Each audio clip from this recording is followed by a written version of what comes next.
안녕하세요. 책일로우입니다. 오늘은 자전거 에세이를 알려드릴게요. 저는 자전거 타는 걸 좋아하는데요. 자전거를 타면 걷는 것보다는 빨라서 그런지 사람이 좀 더 여유로워지는 것 같더라고요. 게다가 바람을 잘 느낄 수 있어서 좋아합니다. 예전에 서울 은평구 불광천 근처에 살 때는 매일 자전거를 탔었어요. 서울시에서 대여하는 따릉이로요. 따릉이 서비스라고 해야 할까요? 집 앞에 공공자전거 따릉이가 생기자마자 이용법을 알아본 뒤에 불광천 자전거 길을 따라 망원 한강공원까지 갔다 오는 걸 즐겨 했었어요. 해질 무렵 집 앞에서 출발해서 30분 정도면 망원 한강공원에 도착해서 음료수를 마시거나 라면을 먹고 집으로 돌아오곤 했어요. 약간 쌀쌀한 날에는 핫초코가 무척 맛있는 망원동 카페에서 핫초코 한 잔과 함께 책을 읽고 집으로 돌아오는 것도 자주 했었어요. 덕분에 몸도 가벼워지고 기운 없던 마음도 조금씩 정리할 수 있었어요.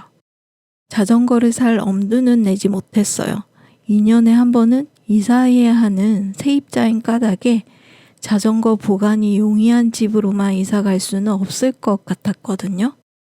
그리고 뭔가 준비를 다 해두면 흥미가 떨어져 안 하게 되는 습관 탓에 요즘도 2주에 한 번 정도 따릉이로 한강 자전거 길을 타는 것으로 만족하고 있어요. 한강에서 자전거를 타는 날에는 보통 양평동의 선유서가를 찾아요.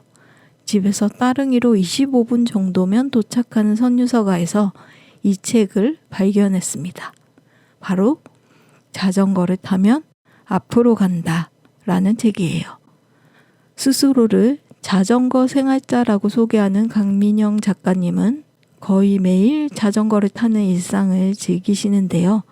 자전거에 대한 일상을 듬뿍 즐길 수 있는 책이었습니다. 처음 책 제목을 봤을 때 당연한 말인걸. 자전거를 타면 앞으로 가지 라는 생각이 들었죠.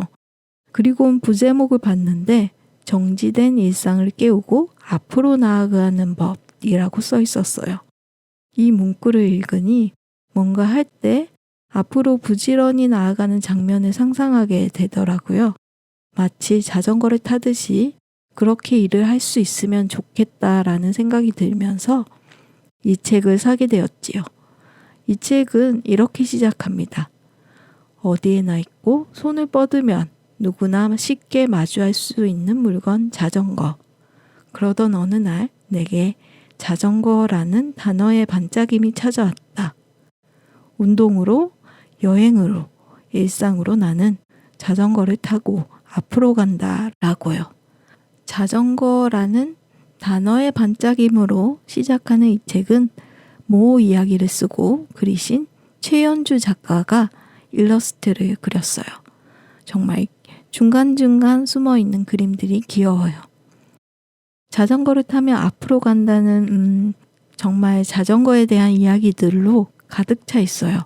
자전거를 시작하게 된 계기, 자전거 고르기, 안전한 라이딩, 자전거 출퇴근, 팀 라이딩, 자전거 주행 기록하기, 자전거로 인한 부상, 자전거 대회 등등 자전거를 타면서 겪은 에피소드들로 가득 차 있어요. 그리고 강민영 작가님은 영화 매거진 캐스트의 편집장을 지내고 계신데요. 그래서 그런지 누구나 쉽게 읽을 수 있는 이해하기 쉬운 문체로 글을 써주셨어요. 그래서 모처럼 읽기가 정말 편한 산문이었죠.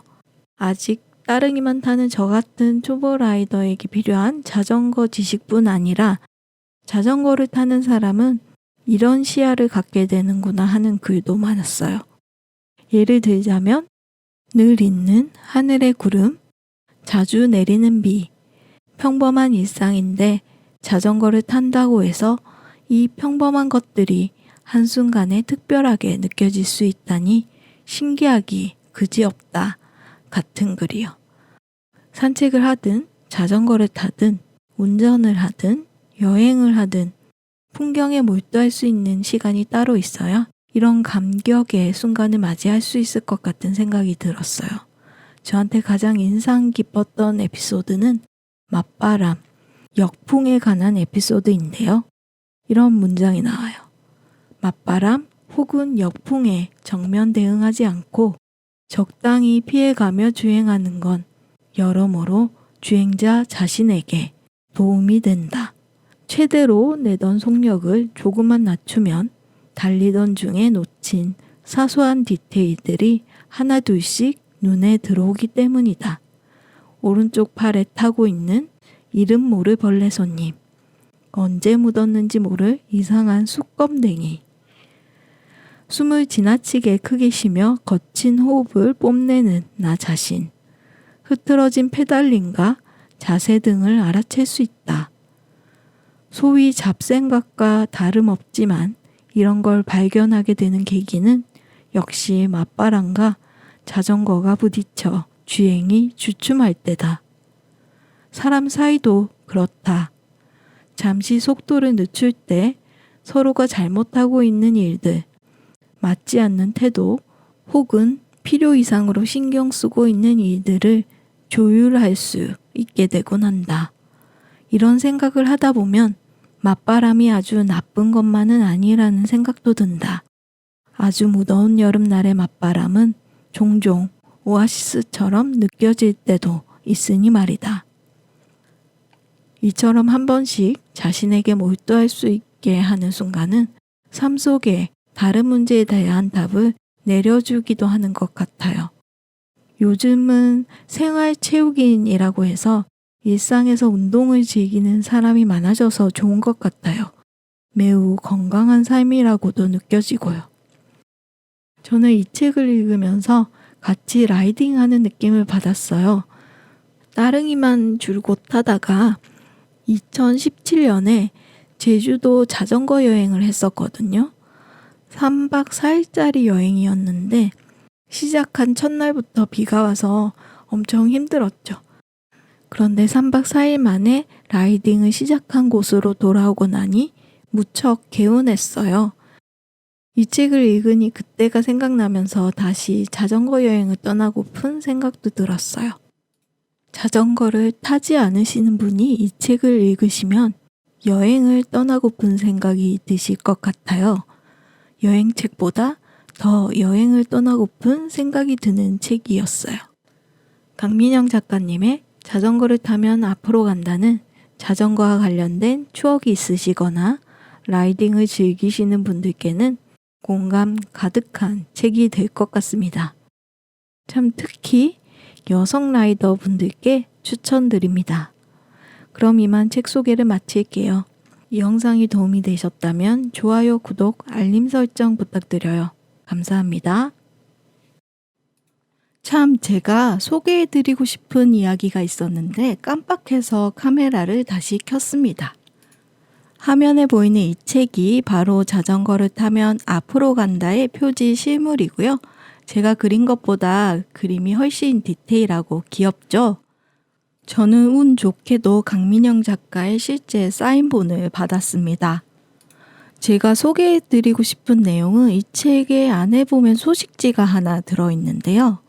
처음에 저는 이 소식지가 광고지인 줄 알고 옆으로 빼뒀었는데 다시 보니까 입주를 환영합니다 이렇게 써있고 자전거를 타면 앞으로 간다 넘버 410 이렇게 써있는 거예요. 그래서 다시 자세히 읽어보니까 이 책을 쓰신 작가님의 자필 소개서가 들어있더라고요. 그리고 작가님뿐만 아니라 이 책을 편집하신 편집자 두 분의 자필 소개서도 들어있었어요. 그래서 얼마나 이 책을 애정을 갖고 만들었는지 알 수 있었어요.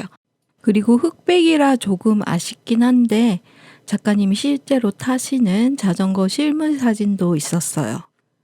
이 책을 구매하신다면 이 자필 소식지를 놓치지 말고 한번 읽어보시기를 권하겠습니다. 그럼 이만 책 소개를 마치겠습니다. 좋은 오후 보내세요. 감사합니다.